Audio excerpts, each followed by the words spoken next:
आप आपसे ये सवाल तो थोड़ा सा सियासी बनता है। आप पाकिस्तान की जो बाइंग कैपेसिटी है, जो गरीब आदमी है, जब बिजली गैस और अपना हुकूमत खुद महंगी करेगी तो उसके क्या आप इम्पैक्ट देखते हैं सियासी नफसियाती? आप नहीं समझते कि पाकिस्तान की बहुत बड़ी आबादी डिप्रेशन और एक मायूसी का शिकार? बिल्कुल होगी। और मैं ये भी कहने, आप इजाज़त दें तो कहूँगा कि बोझ जो है वो आम तबके और गरीब तबके पे डाला जा रहा है। ये सरासर गलत बात है। सेल्स टैक्स में जो मराद दिए गए थे वो इसलिए दिए गए थे कि वो ज़रूरी आइटम है। अब उन सब पे आप वापस लेके 17% लगाएंगे। इस वक्त हमारी कंपनियों ने प्रॉफिट बेशुमार बनाए हैं और जो हमारा सबसे अमीर तबका है उनके हालात ये देखिए कि गाड़ियों की सेल दोगुना हो गई, मगर इनकम टैक्स को आपने छुआ नहीं। ये किस तरह का निज़ाम है आप जो ला रहे हैं टैक्स सिस्टम?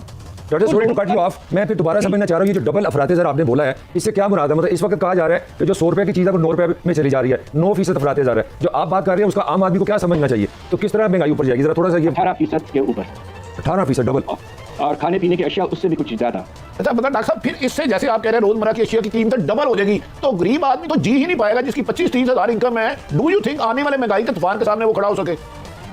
मेरे नाचीज़ राय और मुझे बेपनाह अफसोस से कहना पड़ता है कि जो शराइत माने गए हैं वो सरासर गलत हैं।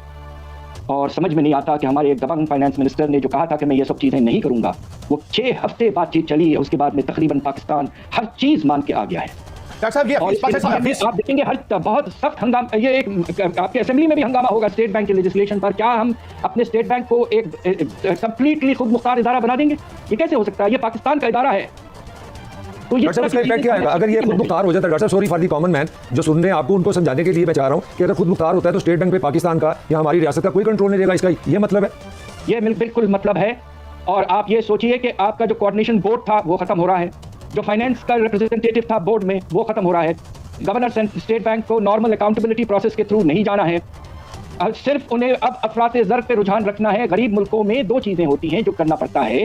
आपने देखा कोविड के बाद में स्टेट बैंक बड़े अच्छे फाइनेंसिंग पैकेजेस लाया जिससे हालात बेहतर हुए। अब आगे चलकर वो इस तरह की चीज़ नहीं कर सकेंगे, सिर्फ अफराते ज़र के पीछे पड़े रहेंगे। वो बिल्कुल मुनासिब है, मगर साथ साथ रोजगार भी तो दें। ये ना हो कि आप बिल्कुल इकोनॉमी को जैम करके बिठा दें। तो हम सब ये कह रहे हैं कि भाई आप पार्लियामेंट पे रिपोर्ट करना चाहिए आपके स्टेट बैंक ऑफ पाकिस्तान को। इन्फ्लेशन का टारगेट हमारा नेशनल इकोनॉमिक काउंसिल को करना चाहिए जिसका सरबराही प्राइम मिनिस्टर करते हैं और चीफ मिनिस्टर सब बैठते हैं। ये कौन सा निज़ाम है कि बिल्कुल अलहदा खुद मुख्तार एक इदारा, पाकिस्तान का इदारा बिल्कुल जिसे कहते हैं ना कि कंट्रोल से बाहर हो? ये नामुनासिब है। और हम सब जो थे जून के महीने में जब पहली दफ़ा ये ड्राफ्ट आया था, हमने बहुत सख्त इसके खिलाफ बातचीत की थी और उसके नतीजे में जो गरीब तबका है, खाने पीने की अशिया की कीमतों में 20 से 25% इजाफा होने का खतरा मौजूद है। मुझे बड़े अफसोस से कहना पड़ा। हम बात करेंगे किसकी भला जी? बिल्कुल हमारे प्राइम मिनिस्टर इमरान खान साहब की। और जैसे मैंने आपको बताया था कि इमरान खान साहब देखने में कितने खुश नजर आ रहे हैं। खान साहब ने अभी तक शायद ही कोई कंट्री ऐसी छोड़ी है जो हमें कर्जा दे सके और हमने उसे लोन ना पकड़ा हो, किसी को कुछ कहानी सुना के, किसी को कुछ कहानी सुना के। हालांकि वो कहते यही है कि जी मैं खुद तो बड़ी ही जो है बहुत सादा सी जिंदगी गुजारता हूँ। और इसमें मैंने आपको लास्ट टाइम बताया था कि खान साहब तो चाय भी नहीं पिलाते किसी को, और अगर चाय आती है तो सिर्फ 1 कप होता है और उसके बाद टॉस होता है शोले फिल्म की तरह, और फिर डिसाइड करते हैं कि असल में ये चाय या ये खाना मिलेगा किसको। बिल्कुल, तो पहले हम आपको वो पिक्चर्स दिखा देते हैं। डिफरेंट कंट्रीज के ये एम्बेसडर्स हैं और सिर्फ मैं पिक्चर दिखाती जाऊंगी, आप खुद चेक कर सकते हैं कि मेरी बात कहां तक सही है। तो सबसे पहले पिक्चर देखते हैं। ये देखिए 1 कप आपको नजर आ रहा होगा। अब दोनों बैठ के सोच रहे हैं कि आखिर ये पिएगा कौन। उसके बाद देखिए फिर वही 1 कप। इसमें मेरा ख्याल है कि ये टॉस जो है वो इमरान खान साहब जीत गए थे। इस वजह से ये सलमान अहमद साहब हैं जो कि गाने वाने गाते हैं, म्यूजिक बैंड इनका, वो बैठ के देख रहे हैं और खान साहब ने पूरी टेबल अपने पास करके और सारा जो खाना है वो खान साहब अकेले खा रहे हैं, वो बैठ के सिर्फ यूं देख रहे हैं। अच्छी मेहमान नवाजी कर लेते हैं खान साहब ऐसे।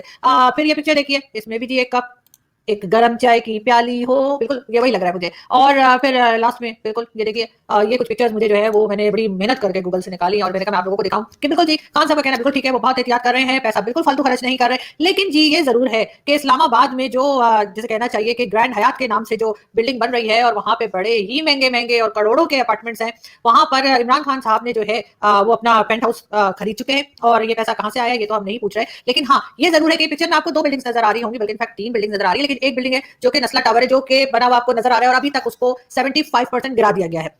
हमारी कोर्ट ने जो है वो ये डिसीजन लिया था कि जी ये इलीगल बना हुआ है, इसलिए इसको डिमोलिश करना है, इसको गिरा देना है। तो अभी तक 75% ये गिराया जा चुका है। इसमें जो लोग रहते थे उन बेचारों को अभी तक ना तो कोई उनके पैसे मिले हैं अपार्टमेंट के और ना ही कहीं रहने का ठिकाना। कोई अपने रिश्तेदारों के घर में है तो किसी ने किसी और जगह पे अपना रहने का बंदोबस्त किया है, लेकिन गवर्नमेंट को या हुकूमत जैसे कहना चाहिए गवर्नमेंट को या कोर्ट को से कोई फर्क नहीं पड़ता कि वो लोग कहाँ पे जा रहे हैं और कितने परेशान है। हाँ, लेकिन दूसरी बिल्डिंग जो मैंने आपको दिखाई ग्रैंड हयात के नाम से, ये बिल्डिंग इस्लामाबाद में बन रही है और ये भी कहा यही जा रहा है कि इलीगल है, इलीगल तरीके से बनाई जा रही है। कुछ और नक्शा पास किया गया था, कुछ और काम किया जा रहा है, लेकिन इस उसको जो है वो कुछ पैसे लेकर साकिब निसार साहब ने लीगल कर दिया था। साकिब निसार साहब वही जी बिल्कुल जिनकी ऑडियो आजकल बड़ी वायरल हुई है, जिसमें वो ये कहते सुने जा सकते हैं कि नवाज शरीफ और उनकी बेटी को सजा देनी होगी, उनको साइड पे करना होगा अगर इमरान खान साहब को लाना है। अब ये जिस किसी ने भी कराया, ये ऑडियो सच्ची है झूठी है क्या है वो एक अलग कहानी है, लेकिन जिस किसी ने भी ये करवाया है कि नवाज शरीफ साहब को हटा के इमरान खान साहब को लेकर आए हैं, वो अभी तक अपने सर पीट रहे होंगे और कह रहे होंगे कि उनसे कितनी बड़ी गलती हो गई कि इमरान खान साहब को ले आए, और उसके बाद मुल्क का जो हाल हुआ वो आप सबके सामने है।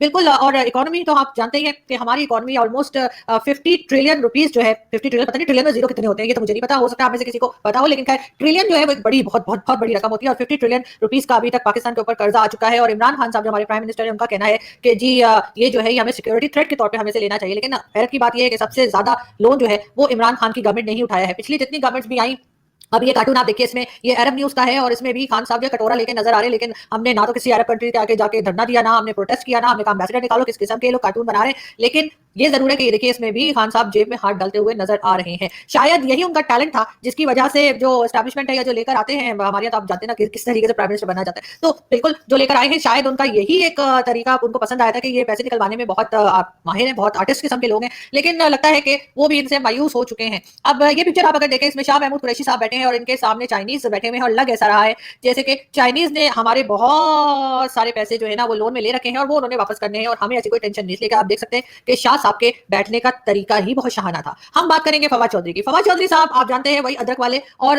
जी फवाद चौधरी साहब का कहना है कि मुल्क में महंगाई जो है वो जो सिंध के चीफ मिनिस्टर हैं उनकी वजह से है। अब इसमें कौन सी साइंस है ये कम से कम मेरी समझ में तो नहीं आ रहा कि क्या बात है कि ये कैसे हो सकता है कि सिंध के चीफ मिनिस्टर की वजह से पूरी कंट्री में जो है वो महंगाई आ गई है और फ्यूल प्राइस बढ़ गई है। लेकिन फ्यूल प्राइस के लिए भी हमारे पास एक आइडिया है, बल्कि वो मौलाना साहब बता रहे हैं, सुनते हैं। पेट्रोल में बरकत का रूहानी इलाज सूरतुल कौसर 7 बार पढ़कर पेट्रोल की टंकी पर दम कर दे, इंशाअल्लाह अज़्ज़ा पेट्रोल में बरकत होगी। समझो कि 300 रुपए का पेट्रोल की जरूरत पड़ती थी तो दम करते तो 200 रुपए का पेट्रोल से कम चल जाता है। ये मोटा हिसाब समझो। जी, ये थे मुल्ला साइंस, और ये आपको बता रहे थे कि किस तरीके से आप जो है गाड़ी में पेट्रोल डालें और उसके बाद पढ़ के फूंके, जो वो बता रहे थे सूरह कौसर, और उससे क्या होगा कि फ्यूल जो है वो कम खर्च होगा। ये मैंने पहली बार सुना है। पाकिस्तान में डॉलर रेट जो है वो बढ़ता चला जा रहा है और रुपीस की जाहिर वैल्यू गिरती चली जा रही है, और आज जो है वो डॉलर 179 रुपीस का हो चुका है। लेकिन खान साहब के मिनिस्टर पहले क्या बात करते रहे और उनकी बात सुनते हैं, और आप इस पर खुश हो रहे हैं वो कि डॉलर प्राइस बढ़ रहा है, इसका मतलब है कि फायदा हो रहा है। किस तरह के मिनिस्टर रखें, सुनते हैं। ये जो डॉलर ऊपर चढ़ा है उससे हमें फायदा हुआ है। हमें फायदा ये हुआ है कि एक तरफ उसकी कास्ट 3 अरब बढ़ गई, दूसरी तरफ हमें 3.5 अरब 4.5 अरब तक उसकी सेविंग हो गई, क्योंकि हमने तो पेमेंट पाकिस्तानी रुपीस में करना है, तो हमें तो फायदा हुआ है। तो ये चीजें जो है ये लोगों को नहीं पता, वो वहां से बैठ के कहते हैं कि जी ये तो कास्ट बढ़ती जा रही है पता नहीं क्या हो रहा है। तो कास्ट कभी नहीं बढ़ी है, 3 अरब की बढ़ी है, लेकिन हमें दूसरी तरफ से सेविंग होगी। हमें जी, इनको आपने सुना और ये बता रहे थे कि जी बहुत फायदा हो रहा है हमें, तो मतलब और इसका मतलब है डॉलर प्राइस और ज्यादा बढ़ जानी चाहिए ताकि मजीद फायदा हो। लेकिन बात सिर्फ हमारे पॉलिटिशियंस तक ही नहीं है, हमारे बहुत से मीडिया के लोग भी ऐसे हैं जिन्हें हम ढक्कन बोल सकते हैं। आपको यकीन नहीं आता, मैं आपको दिखाती हूँ। 10 अरब कह रहा हूँ, $10, $5, $6, $7, $14, $11 का बैरल आ रहा है, 158 लीटर। तो इससे आप अंदाजा कर लें कि पानी अल्लाह ताला ने सस्ता कर दिया है, और फ्यूल जो है तेल मसनूआत पानी महंगा हो गया है और तेल मसनूआत सस्ती हो गई हैं। इस हद तक उसका खरीदार नहीं। तो मोदी का तो हम कॉल खुद नहीं उठा रहे, इमरान खान ने कहा बात ही नहीं हो सकती उसके साथ, और जो बाइडन उसको इस काबिल नहीं छोड़ा कि वो हमें कॉल करे। यानी वो शर्मिंदगी उसको है। इमरान खान साहब ने उसको जो बात कई मतलब समझाई, खासतौर पर अमेरिका जाकर बैठकर समझाई, उसे वो बात समझ नहीं आई जो बाइडन को, और वो बात ठीक निकली। तो अब जी, आपने देखा किस तरह के हमारे मीडिया में जाके लोग बातें करते हैं। मतलब एक बता रहे हैं कि जी डॉलर जो है वो तो इतना ज्यादा बढ़ा ही नहीं, उसे कोई फर्क नहीं पड़ता, और दूसरे बता रहे हैं मोदी की कॉल तो जी हम खुद ही नहीं उठाते, और जो बाइडन जो है उसके तो हमें कोई इंतजार ही नहीं है कॉल का। तो बिल्कुल इस तरह के झूठ कह कहकर बोल बोल के अब इन्होंने मुल्क को इस जगह पे पहुंचा दिया है कि जहां पे प्राइम मिनिस्टर इमरान खान को खुद ये बात कबूल करनी पड़ गई कि जी हमें अब सिक्योरिटी थ्रेट आ चुका है, और बिल्कुल अब तो कहीं से हमें जो है वो मांगने से भी भीख नहीं मिलने वाली। और वैसे भी जैसा मैंने कई बार कहा है कि इसी वजह से आपकी खान साहब कोई बात कोई सुनता नहीं है, क्योंकि जाहिर है अगर आप गाड़ी से कहीं जा रहे हो और कोई भिखारी आके आपकी गाड़ी से शीशा बजा के पैसे मांगे, तो आप उसको पैसे एक बार देते हैं, 2 बार देते हैं, उसके बाद आप शीशा चढ़ा देते हैं। पाकिस्तान की वो हालत हो गई है कि हम हर जगह जाकर और गाड़ी के शीशे बजाते हैं और पैसे मांगते हैं, और वो लोग कहते हैं कि हम नहीं दे रहे। IMF ने भी साफ जवाब दे दिया है कि ठीक है भाई, अब ये लास्ट टाइम हम आपको दे रहे हैं। सऊदी अरब ने भी यही कहा है, लेकिन आगे क्या होगा आगे, क्योंकि इन्होंने तो कोई ऐसी प्रोडक्ट कोई बनाई ही नहीं है, ना ही इकोनॉमी पे कोई काम किया, ना कोई ऐसा इकोनॉमिस्ट रखा है जो पाकिस्तान को बढ़ा सके, जो पाकिस्तान का कर्जा उतारने के लिए कोई जुगाड़ लगा सके, जो हमें ये बता सके कि जी हम किस तरह से इस मुसीबत में से निकल सकते हैं।